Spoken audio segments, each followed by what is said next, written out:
Royac, c'est une ferme où on essaye de combiner jeunesse, agriculture et écologie.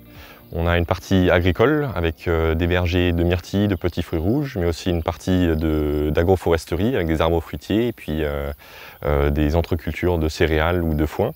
Et puis on essaye aussi de combiner ça donc avec la jeunesse, avec un accueil de jeunes de l'aide sociale à l'enfance pendant toute l'année, mais aussi des camps de jeunes qu'on accueille en été dans le centre de vacances de Royac. On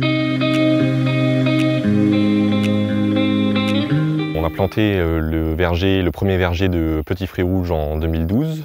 Normalement, on a 3 ans de croissance et on a rencontré divers aléas climatiques comme la grêle, le gel de printemps, la sécheresse, qui nous a empêché d'avoir une récolte.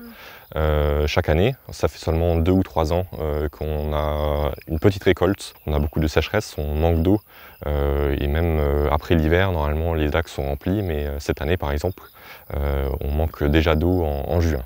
Normalement, avec les myrtilles, par exemple, on compte avec une récolte début juillet. L'année dernière, avec beaucoup de pluie et un temps très mauvais, la récolte était retardée de 2 semaines. Cette année, elle est trop tôt de 2 semaines, encore une fois.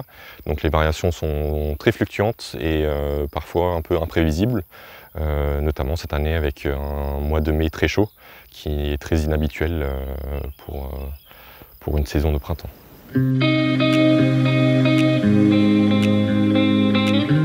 On avait 2 parcelles, une de 6 hectares et une autre de 2 hectares, qui étaient libres, qui étaient des champs de pâturage avant qu'on achète le terrain et après qu'on a utilisé comme des champs de foin ou de céréales.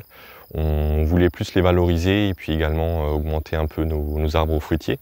Et on a pensé que c'était le meilleur modèle d'agroforesterie de combiner les cultures et puis les arbres. On a planté en 2018 500 arbres pommiers, enfin 500 pommiers, et puis au total 2300 arbres sur les 2 parcelles.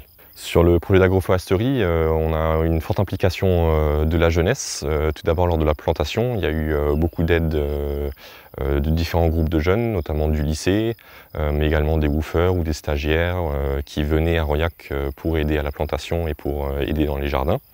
Et également par la suite des classes du BTS ou simplement du lycée de Neuvic viennent pour faire des relevés de la biodiversité qui sont sur ces 2 parcelles-là ou pour créer d'autres projets plus pédagogiques, par exemple des sentiers de découverte pour découvrir le système d'agroforesterie et les choses qui s'y passent.